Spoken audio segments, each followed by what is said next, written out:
Um, we're going to be kicking off in a minute or so. We just want to give people a chance to join in, get settled with their cup of coffee or whatever.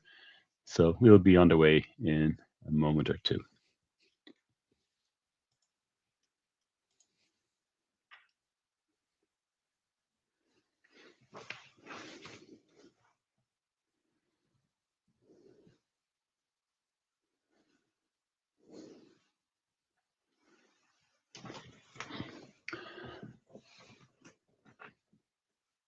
Okay, I can see a few people, just more people coming on stream. I think we'll be ready to get underway now in a few seconds. Okay, well, thank you all for joining us today. Just by way of brief introduction, my name is Garret Pearse. I've been working in APAutomation for over 20 years now, so hoping to share some of my experiences with that to help you who may be at the start of an AP journey. Let my colleague Robert Hickey introduce himself. Yeah, hello everybody. As Garret says, I'm Robert Hickey. I've been working in P2P and finance solutions for more than 30 years, very hands-on, very practical at the cold face. So I thought as we go through these different slides, I'll be able to inject some real-world examples into integration and how to get P2P systems successfully deployed. Fantastic, yeah. And despite having 10 more years experience, you still look younger than me, Robert. So I'm not a bitter person. Okay, fantastic. So really what we're looking to do today is for any people starting an AP automation journey, whether it be from the finance point of view or even coming at it from an IT or business change point of view, is help identify and guide you through some of the delays and roadblocks that we have come across over the years that have delayed organizations' ability to implement AP automation. So we'll talk at the high level about the reasons we see most typically for why they stall. Then in terms of trying to mitigate or preempt those reasons for stalling, we'll talk you through some of the considerations that you really need to prepare yourself with: information, awareness, communication, etc., that needs to happen to put yourself in the best situation for success of being able to successfully help your organization with the assistance of a vendor like SoftCo implement a world-class accounts payable automation solution. So we'll be sharing, particularly Robert sharing some of his real-world experiences of problems encountered and how to work your way around them, how to deal with them, and not make them become a long-term barrier to getting where you want to get to. So just thought we'd start by calling out some of the reasons, the frequent reasons we see AP automation projects start and then quickly stall, or maybe even start and go on for a long time, but then get to a critical junction and fail to progress. So first of all, late discovery, and that means very often people not looking to find out all the key pieces of information until very late in the process. So maybe we've seen organizations start with maybe just some very basic requirements and have proceeded on that basis. But when it comes to near choice time or trying to define an exact implementation plan, they realize there's a lot of information that they haven't gathered or documented or validated, whether that's different process flows, not being sure, things like chart of authorities, things like that. So being prepared with all of that, and also getting your IT and InfoSec team into the picture as well will help with some of those questions, some of that discovery as well. And that kind of leads into the next point there on the right, which is not having all the predictable questions aren't answered. So things like data access in terms of how data is maybe going to be exchanged between your system and the solution in the cloud, authentication, auditability, how your compliance team and auditors are going to have access and have the right information they need, broader company issues like just general change control and communications, things like network constraints, all of these things that if you work your way through a detailed list, you'll tick off quite easily, but they are the kind of things that if you're only addressing these things near the end of what you see as the process, they're going to slow you down and potentially lead to the project getting stalled. And the next one, again, is IT. IT are going to be critical to everything you want to deliver from an AP automation solution. We would always look when talking to prospective customers to see have they got IT either in the initial meetings or at least very shortly plan to be brought into the mix, into the conversations, because they will be critical for everything in terms of getting that info security clearance, assigning resources. And what you must also look to do is make sure that you're very clear about the benefits and the reasons why you're implementing an AP solution, so that at the C level in your organization, it can be prioritized and made a priority for IT to help you with that. That if there's a very clear business plan in terms of the reasons, the cost benefits, etc., that will allow you to get IT to prioritize it at a high level, that it's not going to get fall behind other projects that are perceived to have a higher priority. So always be clear about that, so IT are able to assign the appropriate resources and assign them sooner rather than later. Other things to keep an eye out for are things like multiple ERPs, taking into account that maybe you're looking to implement a solution across multiple ERPs. That can be a challenge. That needs maybe more IT involvement, different integration approaches, and just maybe coordination. That usually multiple ERPs usually implies multiple entities across a broader geographical spread. So you need to take those factors into account as well. And also planned organizational change or even planned changes to ERPs. Those are all things to make sure they're on your horizon and see where the AP automation project is going to fit within that as well. So at a high level, those are the things that we would see reasonably frequently. So I think the more prepared you are to identify them and be able to deal with them, the better. Rob, anything I'm missing there, or thing that you No, would I highlight? think you've covered it all, but as Garret says, yeah, one of the things you will have done will be put together some type of a business case or return on investment to justify the spend or the investment. And it is important to get C-level or the SLT a sponsor from them, so that they can push across departments as to why the project is important. The late discovery, it does, even though today we're talking mainly about IT and integration and ERPs, etc. But to prevent late discovery, it's always important to bring other departments in. We've had numerous cases whereby everybody focuses on, okay, this is a finance project, and we need to make sure that it integrates with the various ERPs and networks and security protocols, etc. But also, you need to reach out to the business, for example, to tell the marketing team that there is going to be a new procurement system or a new invoice approval system, rather than suddenly they get an invitation to, a short training session and they're like, oh, we didn't know this project was coming on board. We would have liked to have an opportunity to give some of our insights. Okay, great. Well, thanks for those.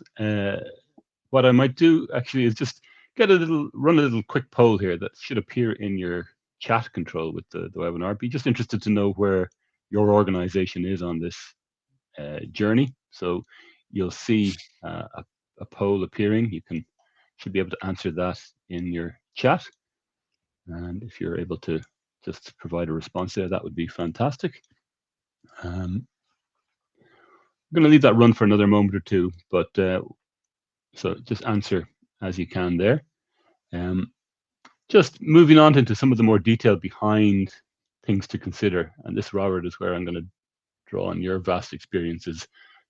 Things that are not always obvious. Some of them may be fairly obvious, but there are things that you don't immediately consider, but which are vitally important to the successful implementation from a data flow point of view, for example, in this slide. So maybe you could talk to some of these, Rob, calling out the ones that maybe are a little less obvious as well in their importance.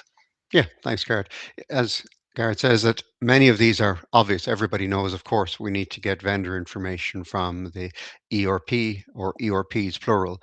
The ERP is the book of record. So all of the vendors and GLs and tax codes or VAT codes, etc., those are all set in the ERP. And your P2P or AP system will need to get a feed of them. And depending on the frequency of the data change, it might be that you're reloading this every day or you're reloading this every hour. And then you may also need to take into consideration, is it a delta feed? So that means, is it only the things that changed in the last day or the last hour? And you may or may not have that ability from the ERP. You might have to give a full feed, for example, of the vendors or the GLs every night. So you'll need to make sure that the system that it's going into, so the AP or P2P system, can handle that it can either take a complete feed each time, a delta feed, and you can say do updates or clear and reload. So many of these are obvious ones. Ones that have tripped up projects before is the last one on the first column Mm. there about the user data. So it's important that users are going to be able to access the system, not just the finance team for doing the invoice processing, but if you're doing a procurement side, then you need to have the different departments to be able to raise either requisitions or purchase orders and approve invoices. So one of the things which is often not stored in the ERP but stored in an external system like a HR system is the list of all the users and the chart of authorities, etc. Like we had one government department that they needed to get a feed from their system, and the initial feed was give or take 40,000 users. And we had another electronics manufacturing company, and they give us a nightly feed from their HR system, which is the full list of users and all the changes, the starters, leaders, movers, what their approval limits are, so that it can sync up with the HR system. Transactions, so depending on whether it's a pure AP system or P2P, you may be raising the purchase orders within the system or getting a feed from a third party system. You need to consider that initially you're going to get a feed of the open purchase orders and the open receipts or GRNs from the system. So there'll be a little bit of work to get that. And then again, a bit like the master data, you'll need to get the feed of deltas. So the changes in the last hour or the last day of purchase orders and GRNs. And very important, naturally, is that once an invoice is approved in the system, that we can send it over to the ERP. So this will be, non-PO invoices, contract invoices, purchase order invoices, and all of the associated codings, because that's where the big saving is, that you automatically, as much as possible, push through the invoices, for example, a purchase order invoice, and it's already inherited all the coding from the purchase order, and we're going to send it across. Uh, Also, what you need to be able to do is get the work in progress, so the accruals. So it's one thing to say this invoice has been approved and send it over, but the other part is, well, we have an invoice. For some reason, it's not yet ready to be approved, but we have an exposure of $50,000 or €1 million or whatever it might be. It's important from an accruals perspective at the end of the month that you know about this. We're going to talk a little bit about controls later on, and this is often where the IT department will give you their laundry list that they want you to comply with. But some of the ones, some are very, very obvious about making sure that it has an audit trail and it can integrate with SSO, with the Office 365 or whatever it might be. There will be various security elements it has to comply with. And now the big topic for everybody is, how does the system use AI and does it conform with the governance of AI within the IT department? But some little ones, just to call out things where stalls can happen, is as simple as the emails. Many systems will send out emails with the application's domain. So, for example, at softco.com. But if when you're purchasing or implementing the system, your IT department might say, oh, all emails need to go out with our email address at the end. So at acme.corp or whatever it might be. And that, although it sounds like something quite trivial, that some applications don't support, they can only send it out from their own. And the last part is on the reporting in BI. Generally, there's two options here.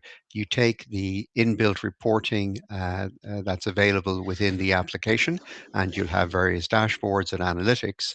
But it's also important that if you have an enterprise, BI or reporting tool, whatever it might be, whether it's QuickSight or any other tool, that you can get a data feed from the system to say, this is the current status of invoices, purchase orders, contracts, so that you can do analysis and say, what's my throughput rate? What's my straight through processing? What are my auto match rates? Where can I help my AP team? Where are the bottlenecks happening? So some of those will be very customized to your company or your industry, but it's important that you're able to get the feed from the system in a timely manner. Anything that I glazed over, No, I think Garrett? in my experience, yeah, I think you've hit on all the key things. And just for anybody who wasn't aware, SSO, single sign-on. So that's how you get authenticated. So single sign-on is a mechanism most companies use to have you sign into the network every day. So we can integrate with that. So you're not having to learn a new password, etc., to get into the system. But yeah, I think you've covered all the ones that I would have come across as well. Just one there on the InfoSec. I just double checked my cheat sheet that I have on the side here to keep me honest. Depending on your industry, it's important to make sure that the application conforms to, for example, SOC 1, SOC 2, ISO 27001. There's a whole bunch of codes that some of which you will be familiar with, and other ones might be industry specific. So you need to make sure, and often your IT department will guide you on this and say, do they comply with a whole bunch of certificates? And it could be the application, or it could be where the application is hosted that drives that certification. Perfect. Okay. So that's showing a lot of the data flows in place. I think the next thing to talk about is where we are relying on data flow between the ERP and your AP solution, etc., is the different mechanisms that are available at a high level, what the best practice is, but also whatever approach you're looking to do, you need to validate is applicable to your particular ERP or deployment. So, again, without talking through every point, Robert, maybe if you could just kind of explain the different approaches and why some are maybe preferred than others, Yeah. depending on the requirements. Yeah, absolutely. Everybody can read, so you can see what we call the certified connector is by far and away the recommended approach for everybody. And I think your IT team or whoever does the integration for you, that could be in-house, or you might have an integration partner, they would prefer to do that. And if you're connecting to SAP or Oracle or Infor or Sage or AX or D365, F&O, whatever it might be, the certified connector is the best way to go. So essentially what that means is that the P2P or AP application has a connector into all of these different ERPs. So when you do an upgrade of the application, or you do an upgrade of your ERP, that the connector stays working, because it is one of the areas where if you have written your own integration either with an API connection, and generally the API connection, these are developments that you would do in-house, or you have an integration partner where they talk directly to the P2P AP system, or if you do something that's a little bit more old school, but it seems to be still quite popular, Mm. whereby you simply transfer files up and down using what's called SFTP, so Secure File Transfer Protocol. So that's where people say, well, look, I'm doing an upgrade to my ERP, or I'm doing an upgrade to my network. How can I make sure that these connectors are going to continue to work? So if you have a certified connector, and as you can imagine, SoftCo does, we have our SoftCoConnect, which is built on the industry standard Boomi iPaaS solution. You can step back a little bit from the integration and rely on the vendor to make sure that connection works. When we are ready to go on a project, we have seen that in general, we can get our connector fully working with the ERP within about 10 days. Um, the API, if you're using development in-house or you use secure transfers. The other option would be middleware, where you already have integrations with many different other third-party applications. And rather than writing yet another dedicated interface to this AP P2P system, that you're saying, look, we're already providing a feed of vendors and you're using some kind of middleware. In that case, the system doesn't need to talk directly to the ERP. It talks to the middleware and says, give me the latest feed of vendors, give me the delta of vendors, give me the latest purchase orders, give me the latest users. So depending on the size of the organization and what you've implemented, one of these four could be the right fit for you. Anything else you want to add, Garret?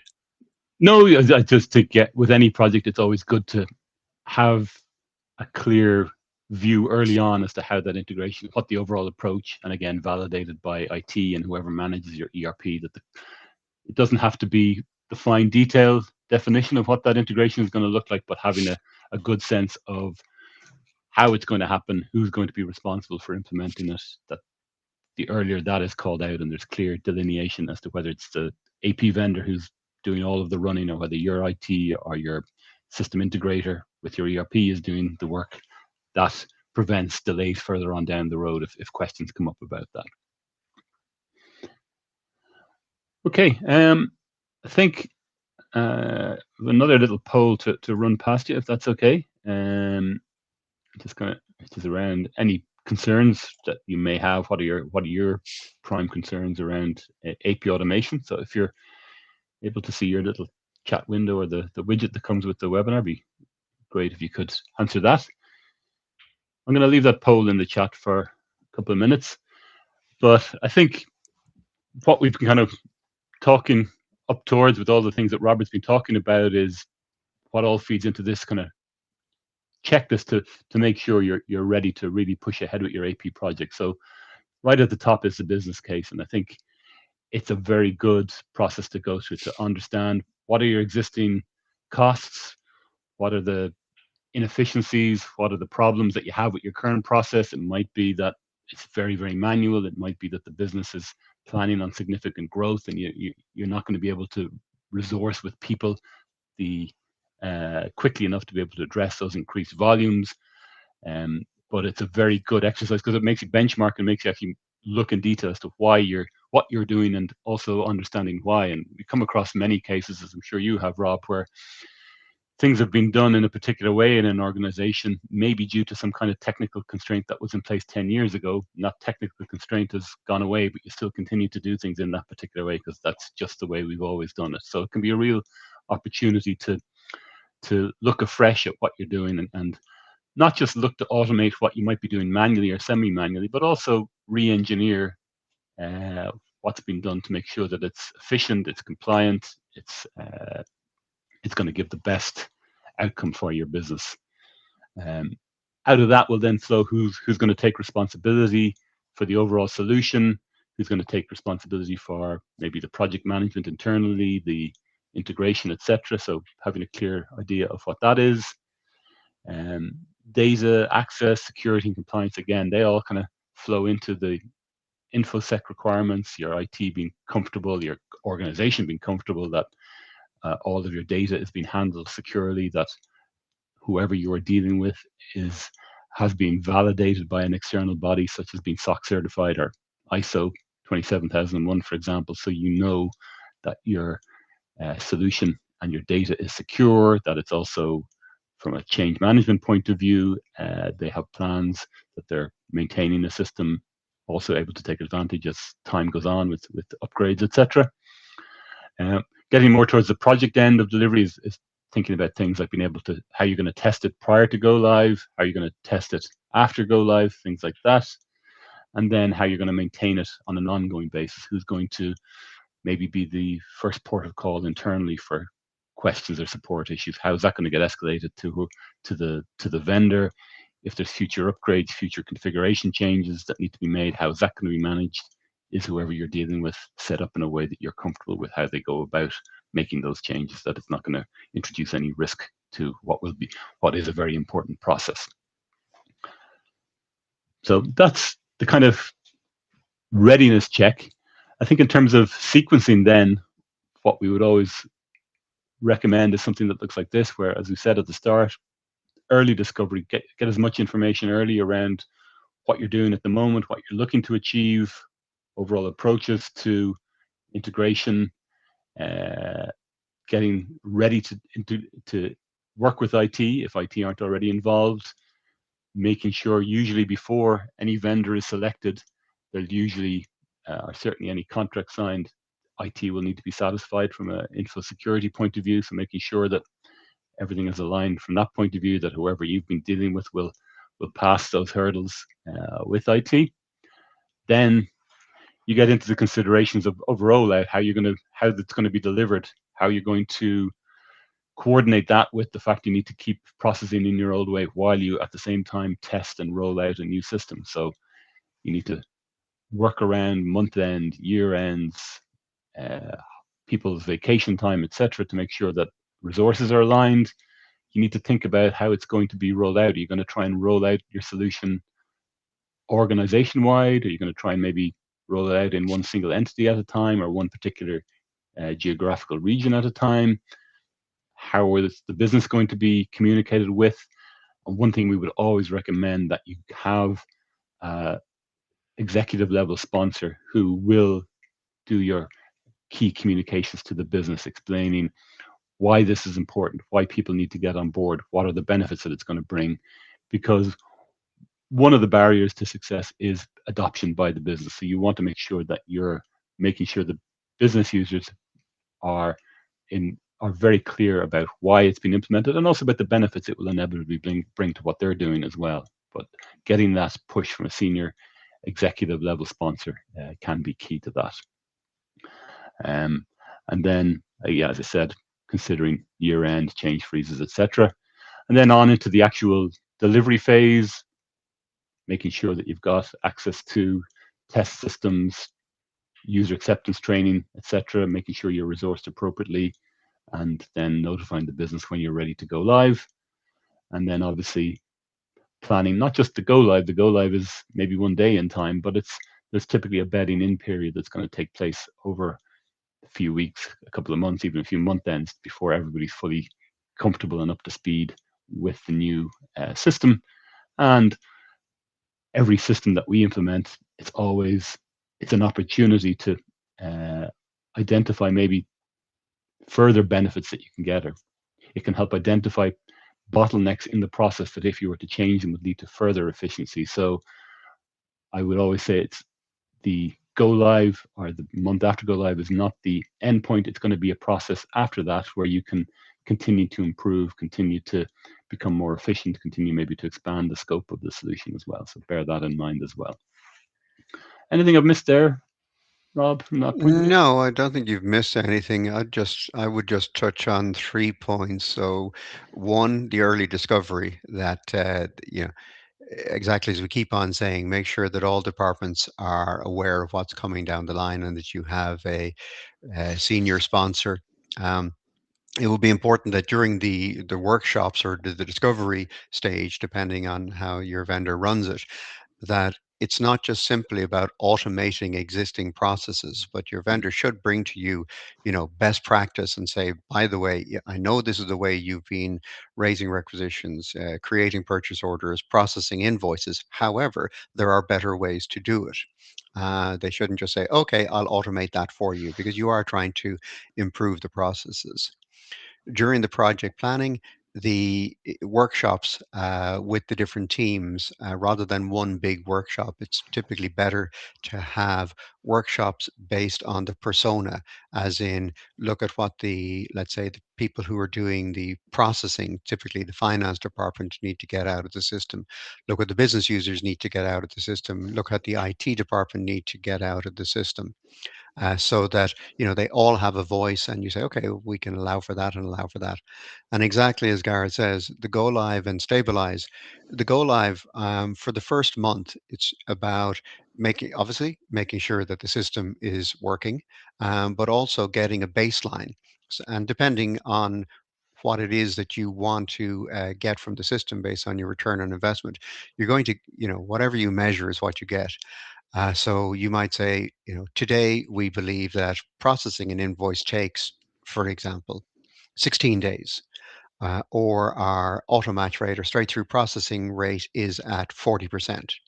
And the idea would be that, the vendor's customer success or customer experience department or team would be able to say, okay, look, those are your benchmarks. Now, next month, we want to shave 1 day or 5 days off that, or we want to get the straight through processing rate from 30% to 40%. And they will be able to sit with you and say, okay, in order to get this, we're going to have to get some of your vendors to, stop sending in duplicate invoices, or make sure that what they do send in is accurate and it quotes the PO number. Or that you have the business that you don't have what is lovingly called maverick buyers. So people who simply pick up the phone or send an email saying, I want to buy 10 laptops, and suddenly an invoice arrives, rather than they raise a purchase order for the 10 laptops so that you can allow for it and it's going to come in. But the customer success or customer experience team from the vendor should be able to bring you through that journey. It's not just about what happens on go live in the first month, but it's a constant iteration of let's improve it, let's improve it. We have a new version, it could enhance this, and also to take feedback and say, oh, I see that that's a limitation for you or something that's not working well. Let's put that into the product roadmap, and make sure that, yes, in X number of versions time, that change comes in. Perfect. Thanks very much for that. Okay, I think hopefully what we've talked through has resonated with you, is of use to you if you're starting on the journey or already on the journey. I think you can see there, just in summary, some of the things we've talked about in terms of get IT involved early, get your questions ready early, try to identify any particular, so we talked there, customization scope can surprise teams. So I think that's something that if you have particular requirements that are maybe very specific to your industry or your organization, in terms of how you want to process your invoices from a validation point of view or whatever, get those called out early so that whoever is implementing the solution, both internally and as a vendor, are aware of that they're able to deliver and meet those requirements. And also back to Rob's point, that you're not retaining custom requirements that actually, if you take a step back, really aren't adding the value they used to or are no longer needed. So always approach that with an open mind, I think it's fair to say. And again, think ahead, make sure that whatever you're implementing is future proof, both from an integration point of view and also from an overall solution point of view. You want to make sure that the solution you're implementing is modern, takes advantage of latest and greatest technologies, and is going to continue to do that as well. We will, as part of this, be sharing the readiness checklist with you.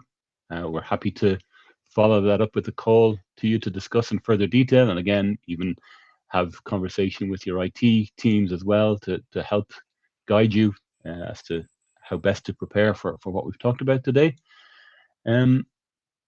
Anything else, Robert? I'm just going to throw in a question or two that have come up No, I from think chat. this is a reasonable summary page, and as you said, we're going to send out this information to anybody, so you don't have to do screenshots or scribble down on a pad. But yeah, if there's any questions in the Q&A, that we can start to be put on the spot. Yeah, I mean, I think one here was, how early should we involve IT? Do we need them from the very start, or at what point is it critical to Yeah, get IT my involved? experience is that involve them as early as possible, because this can often be a finance-led project, and it could be well funded and you have all the right buy-in, but it, IT are going to have their own series of projects that are necessary for them. There's unless it's special, most organizations only have a finite number of resources and budget, so they can only handle a certain number of projects. So at least making them aware, and depends. It could be that you simply have to go to the IT department, or maybe you have your larger organization and you have a project management office. So you can say, look, and you won't know all the questions to ask IT, but you say, look, this is what we're planning to do. It'll integrate with this. Here's a list of suggested questions and ideas that we got from the SoftCo webinar, and it'll start the engagement. And they may say, oh yeah, we've done similar projects before, we know what to do, or we need to be in as part of the discovery and the workshops, or can we have an early discovery call with the vendor? Perfect.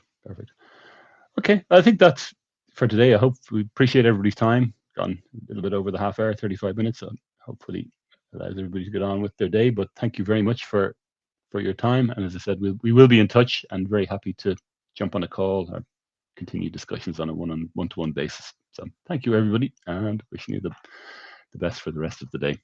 And thank you, Robert, for joining Okay. today. Thanks, Garret. Thanks, everybody.